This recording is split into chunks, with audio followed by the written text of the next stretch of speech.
This Friday morning. Later on, we'll have open phones after the 10 o'clock news. At 11 o'clock, we'll learn about the Hemlock Public Schools and the new Performing Arts Center. Superintendent Don Killingbeck will be with us. But for this hour, we're going to talk about gold, silver, and coins with our returning visitor, and he owns Euclid Avenue Coin, and he is Tim Teeples. Tim, good morning to you. Good morning, Art. Thanks for having me. I have been educated, folks, because Tim brought in this morning a folder that says Goldback on it. And inside there are these, I don't know what else to call them, but foil-looking sheets. They're made of 24 karat gold. And these are state issued? Is that right? Yep.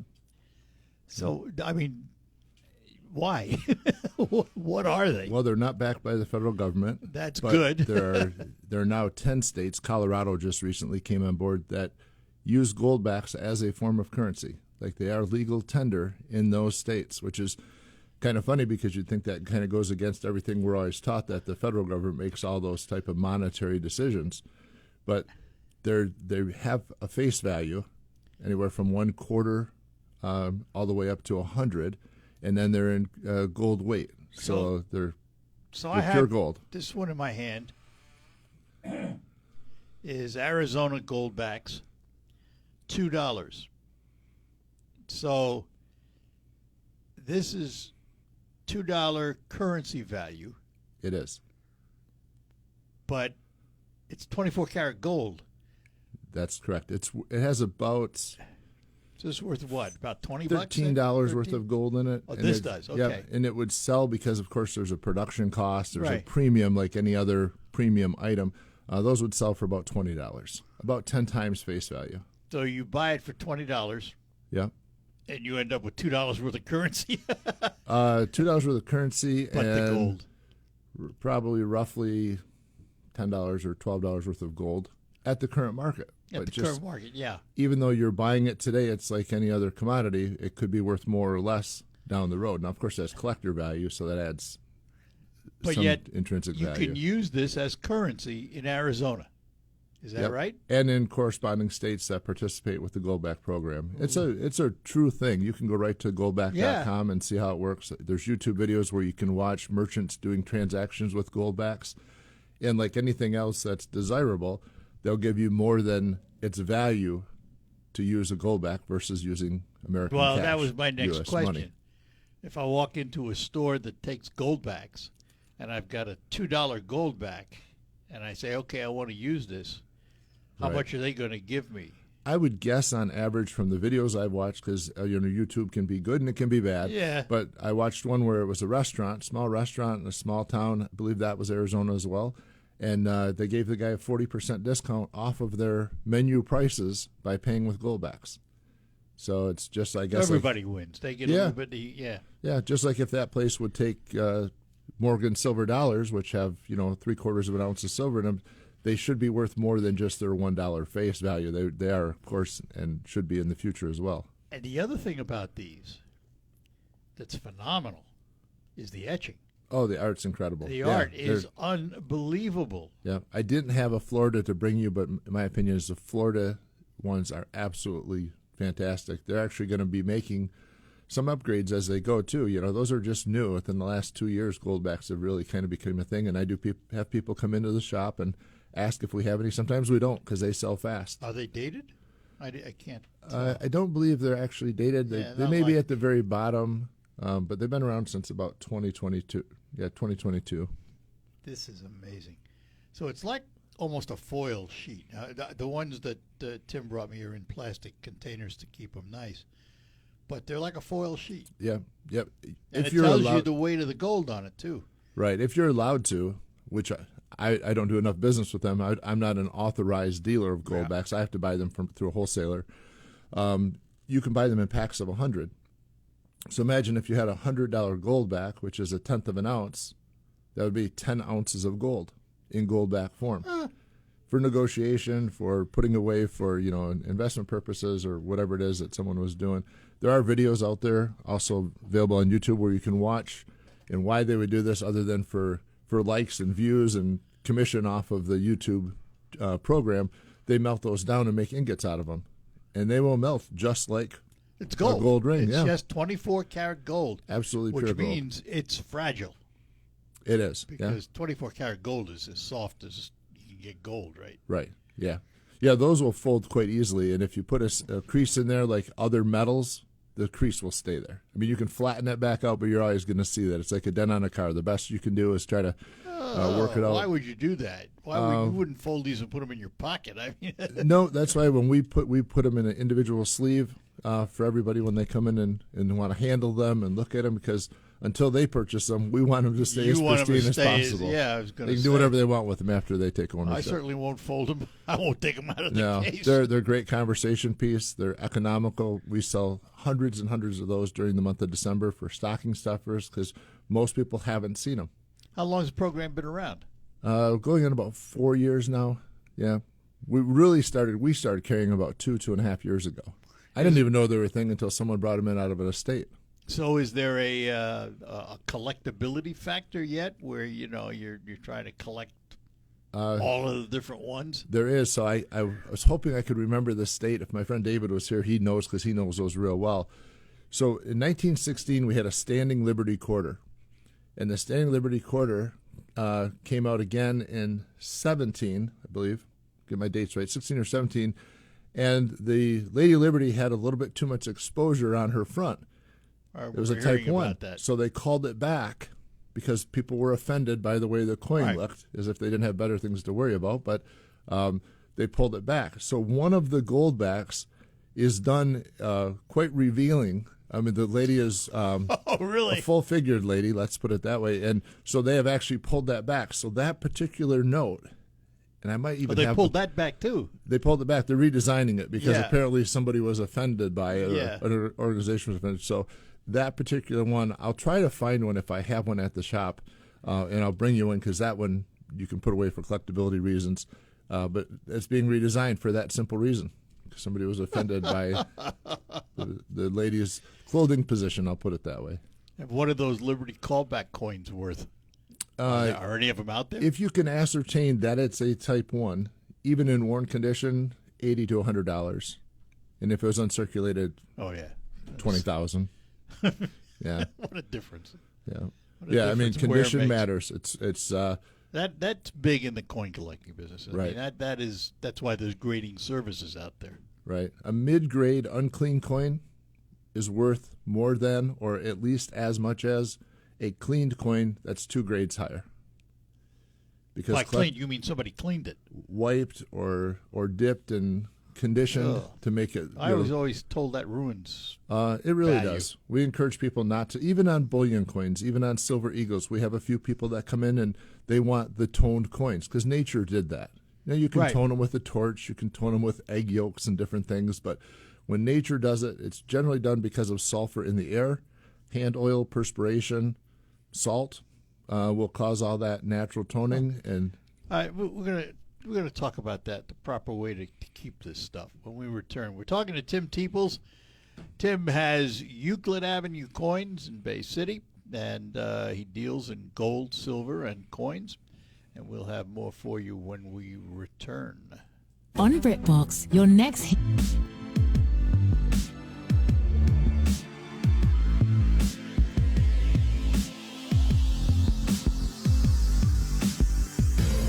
All right, we're back with you in studio. With me is Tim Teeples. He has Euclid Avenue Coin up in Bay City.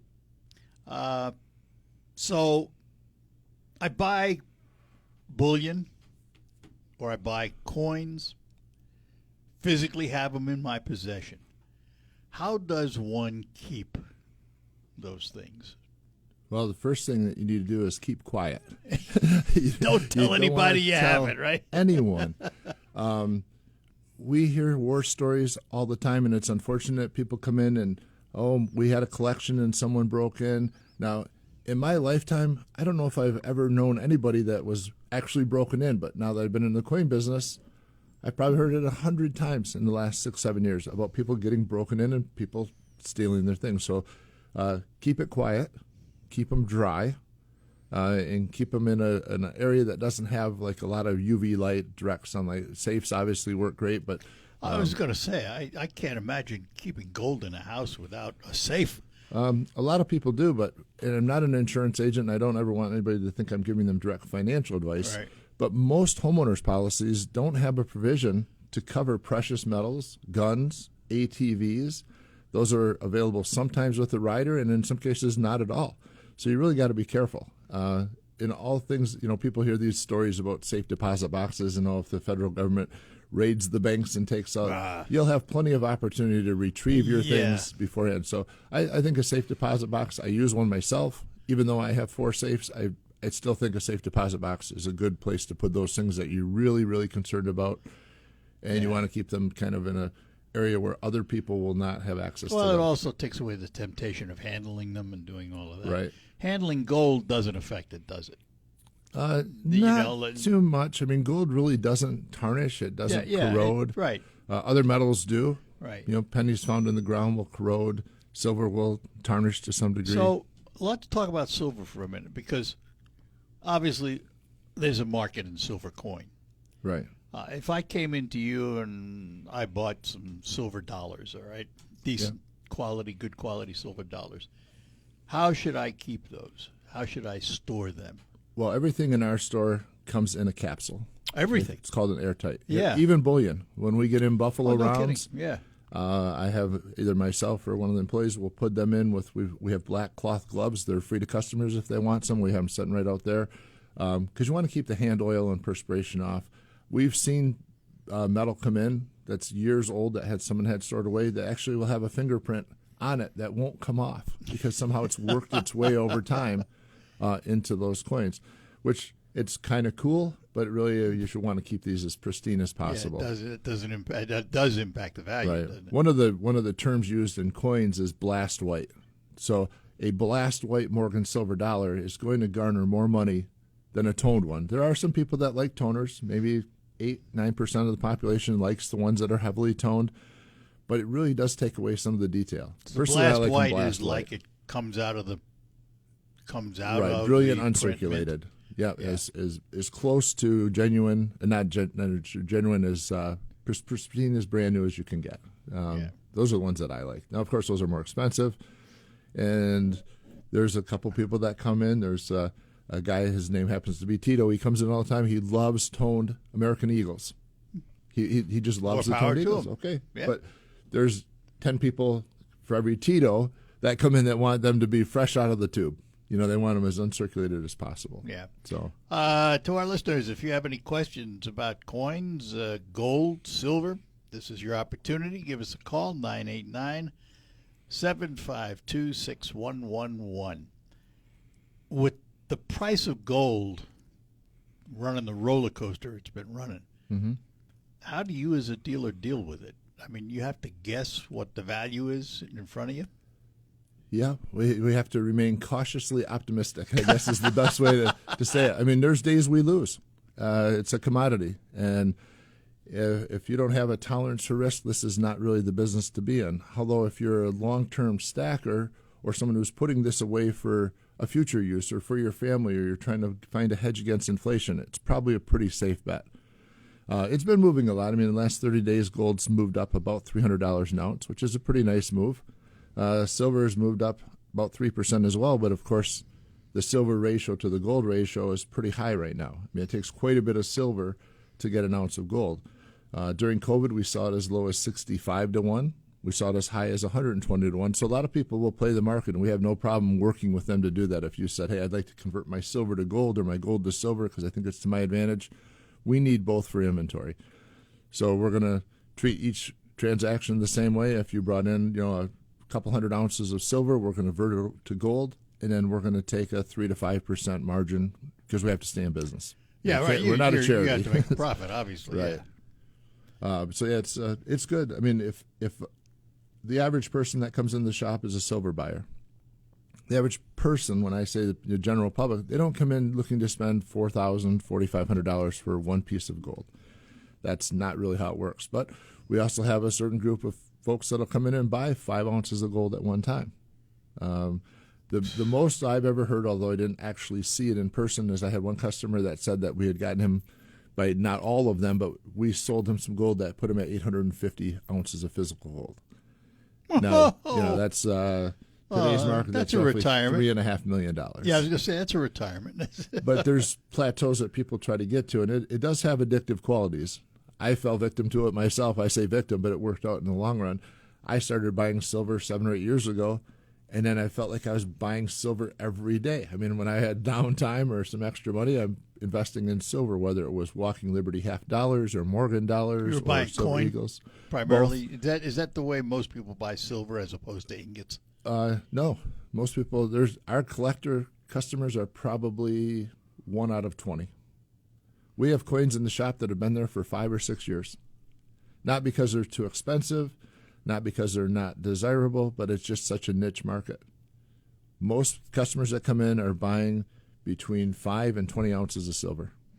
So most of your customers then, if they're buying bullion, they're not buying for the numismatic value, the coin collecting value. No, they're buying to stack. They're buying to stack it up. Yeah. Yeah. I mean, you can purchase a 100-ounce bar if you want to, but my recommendation, and again, not to drive financial advice, just giving friendly, common sense advice, in my opinion. So you wouldn't want to buy 300-ounce bars if that was your only silver. Because what if an emergency happens and that's your nest egg, so to speak? You'd have to sell the whole 100-ounce bar or trade it down to get some other silver and some cash. If you had 20, maybe 40, 60 silver rounds, you could sell those as you needed to. Now, what's a round? That's not a coin. Generally, just it's 1 ounce. Just One 1 ounce troy of ounce. pure Yeah. silver. So troy ounces, so everybody knows, are actually 31.15 grams. American ounces, or ADVP ounces, are 28.4 ounces. Like if you look at the back of your box of cereal, it'll say 1 ounce serving, 28.4 ounce or 4 grams. And the reason being is America's been around 250 years. The rest of the world's been around for 6,000 years. Yeah. The populations and so on. Troy had the amounts in sterling, shillings and things like that were done in troy ounces, Right. and those were always at 31.15. So that's how precious metals are. Copper, on the other hand, if you have a copper 1 ounce round, that's 28.4. So why is the U.S. different? Just because? Well, most of the world prescribes to metric, And we yeah, don't. So that's true. And we don't think in those type of terms either. I have a kilo bar in my store. It's been there for a few weeks. It'll be there for a few more weeks because the average person says, "Oh, a kilo. How many ounces is that?" Well, it's 32.15. But most people don't think in those type of terms. Would you like to get a kilo, or would you like to get 3 10-ounce bars? I'll take the 3 10-ounce bars. bars. I know what Makes they more are. sense Yeah, to the average person. I understand that. And are they still producing silver coins today? Yeah. We have the Silver Eagle. The Silver Eagle plan's been available since 1986. They still make them today. They run about $70 a piece. Silver Eagles are generally in the $4 to $5 over spot range because even as a dealer, we can't buy Silver Eagles below spot. If I buy a box of 500, known as a monster box, I'm still going to pay $3.50 to $4 over spot for those. If I'm only buying 100, I'm going to pay about $4.50 over spot. The margins are small on our end. On our side of the counter, if we were fortunate to make profit of $1.50 per ounce, that would be a good day. That's how Really? it works. I mean, we keep our margins down. So it's volume. Well, It has to be for you, right? I like the idea of selling a lot of merchandise to a lot of people, Yeah. rather than trying to have one person, buy that. It's easier for us. We can control our side of the business a little bit more if we know that those 30 people that are coming through the door each day potentially have the chance to buy 10 or 20 ounces each versus having 2 whales come in and buy 200 ounces each because they don't happen very often. Yeah. All right, we're going to take a break, and when we return, again, if you have any questions about gold, silver, coins, give us a call, 989-752-6111, and talk to Tim Teebles from Euclid Avenue Coin in Bay City. When something goes wrong, $38 trillion in debt, which means the IRS isn't slowing down. And the tax code is complex and unforgiving. So it's not surprising if you're one of the millions of Americans that owe back taxes to the IRS. Unfortunately, they're the world's most powerful.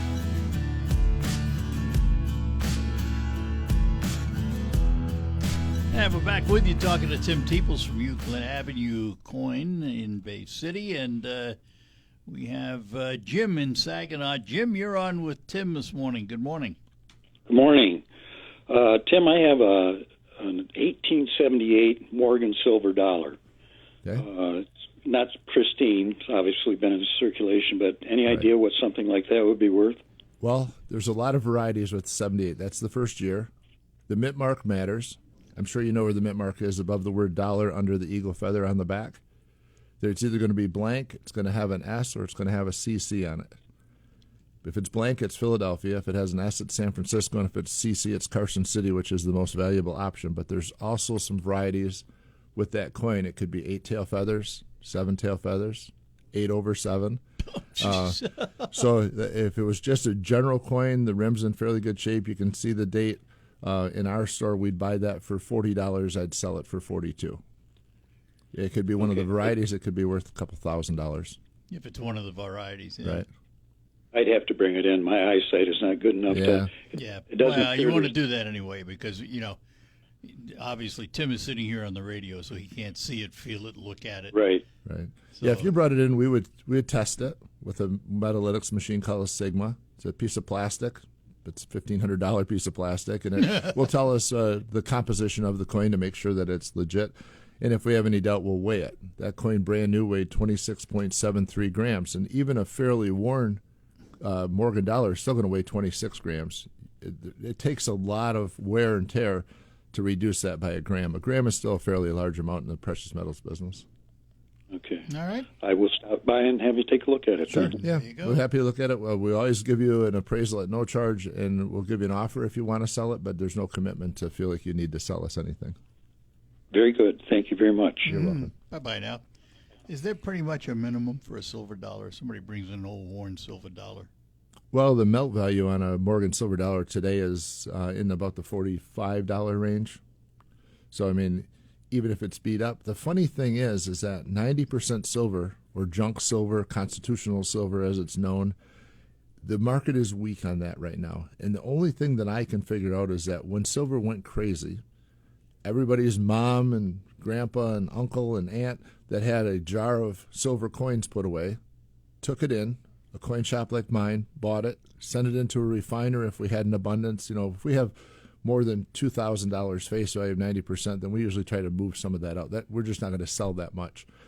There was a time where even the big refineries like Elemental, which recently started a place in Plymouth, Michigan, although they're only accessible to dealers, a citizen can't go there, they stopped taking it. They wouldn't take 90%, 40% coins or sterling silver. So now we're actually selling our 90% at or below melt. So if a Morgan dollar melts at 46, you're going to pay 46 or less for our, what we would call like our circulated basket. Now, these aren't cold. Cold coins we get rid of. We don't even want those in the store. That's like the damaged can at Kroger's. Nobody's going to buy that coin. So just get it out of there. It looks bad in your shop anyway, so we ship those off. But if you wanted to buy a 21 Morgan, which they made 91 million of, in really nice condition, probably AU, at least XF, if not AU and close to BU, we would sell that for just under melt today. Mm-hmm. Same with 22 piece dollars. You mentioned, we were talking earlier about fake coins. Yeah, that's whenever there's money involved, someone's going to look for a way So to let me make guess. free money. So let to speak. me guess. They're coming out of China.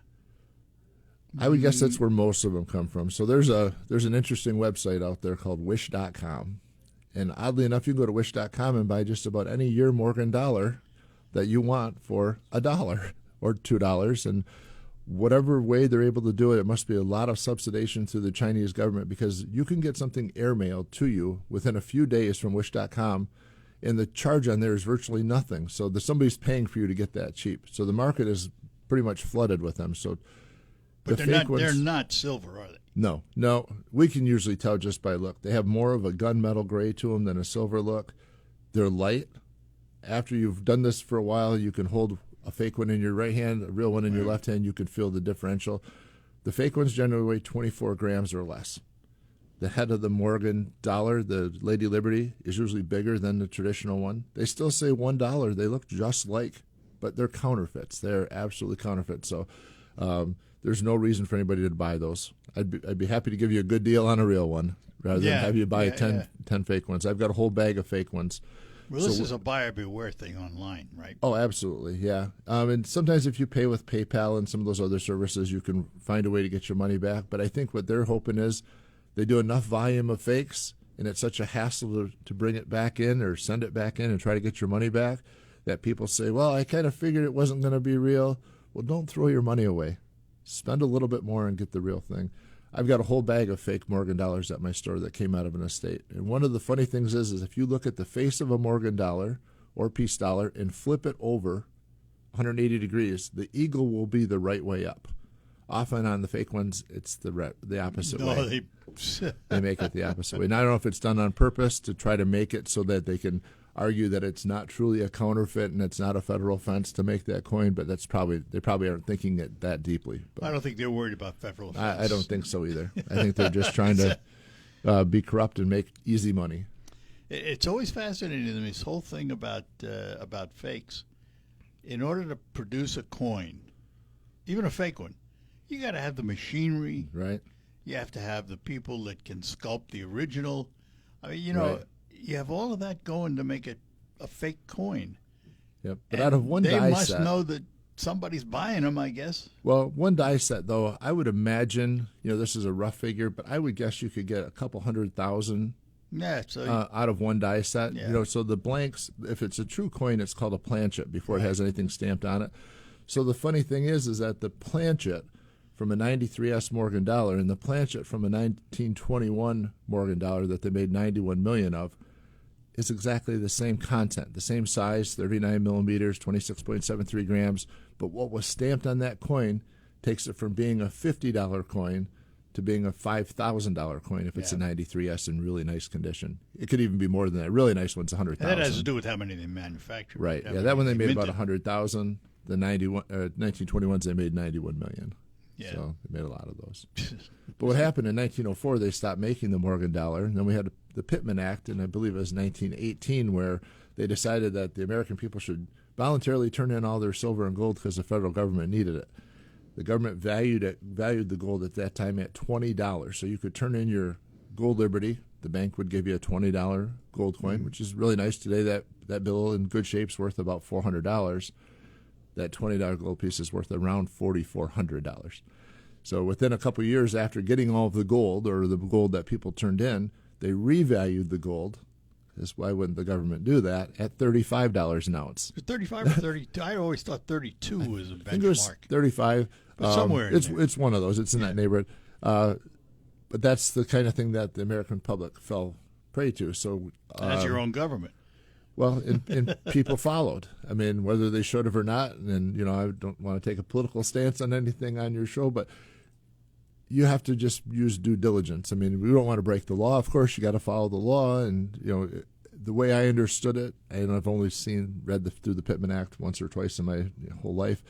I think a married man could own up to 10 ounces of gold. A single woman could not own any gold.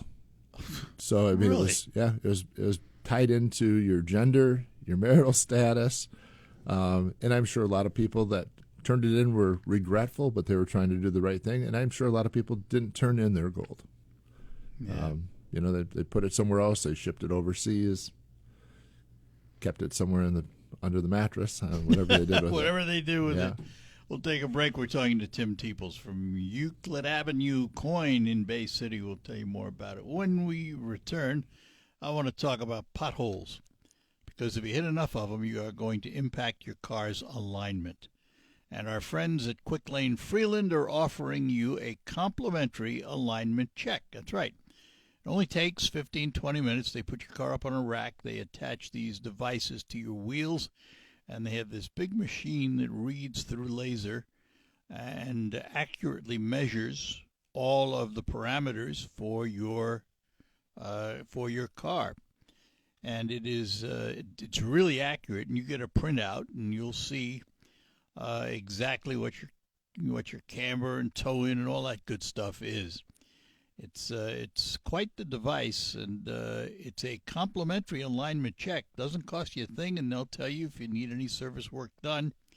all at Quick Lane Freeland, part of the McDonald Ford complex. You can stop out today and talk to them. And by the way, if you need tires, remember they sell all of their new tires at just $5 over cost.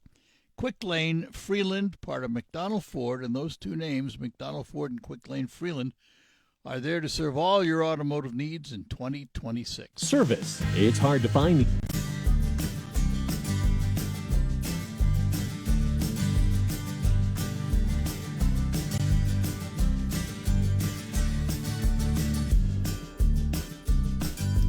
All right, we're back with you. We're talking to Tim Teeples. He owns Euclid Avenue Coin in Bay City. Tell everybody your address.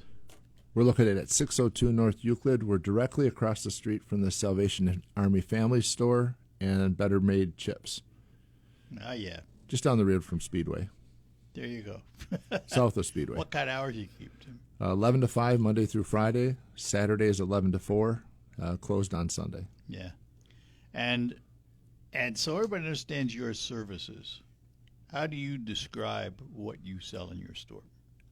We buy and sell precious metals and coins, and we do appraisals for estates. We also have done some work for Saginaw County, the court system, Tuscola County, where if somebody dies intestate, we help out with some of the probate stuff where we'll do an appraisal for it. So, and we don't charge for that either. And people say, why don't you charge? Well, you don't have to charge for everything. You know, sometimes you make money, sometimes you make friends. People bring it in, we take a look at it, we give them a business card, and then I hope we get an opportunity if a purchase can be made down the road that they consider us. So that's what we do. It's building relationships, isn't it? Right. Particularly, it seems to me, particularly in your business, if I come in and I want to buy an ounce of gold, let's say, all right? Yeah. I really want to know who I'm dealing with. Right. Yeah. We test And things I on the want- way in. We test them on the way out so people can see. We try to give them as much proof as possible that they're buying the genuine article. And you're reasonable in your prices. I mean, you know, you're looking to develop customers. Right. In 2025, my accountant kind of laughed. My CPA is a local guy. We ran at just about 3% margin. That's the way you should do the game. If you're in the silver and gold business and you're making a profit of 10%, you're hurting your customers. That's not how it should work. So you do it on volume. I mean, basically. Absolute volume. Yeah. Yeah. But I mean, we have about 300 people that are customers at least once a month. We do 15 or 1,600 transactions a month, but we have about 50 people. We have our crowd of followers that are there 3 times a week. They want to see what's new because things change just The about every groupies. day. Tim Teeples groupies. I don't know if I'm that important, but they want to know what's new. So we've over time learned to accommodate our customers. So we have a section of the store that has our newest arrivals and things that are, you know, things that somebody wants to get. We do a lot of whatnot business, but we don't actually do whatnot. But we have customers that have whatnot sites, so they'll come in and they'll buy quantities. You know, there's a couple guys that are there at least 2 or 3 times a week buying things, doing their whatnot show. What's a whatnot? Whatnot is an online auction platform where really? you would be live and you'd be showing different coins or bullion. I mean, there's some that do guns, knives, jewelry, and it's either an auction setup where you start bidding from $1 and then whoever's the highest bidder, or you do a wheel spin, which is a game. Yeah. It's a form of gambling, I think. But Well, Tim, look, glad you could come in today. Appreciate look it. forward to it. And stop in and visit him, folks. Euclid Avenue Coin, Tim Teeples. We'll talk to you again soon. Thank you, everybody. We'll see you soon. News is next. After the news, we'll be back with an open hour here on the Art Lewis Show on WSGW. Beautiful new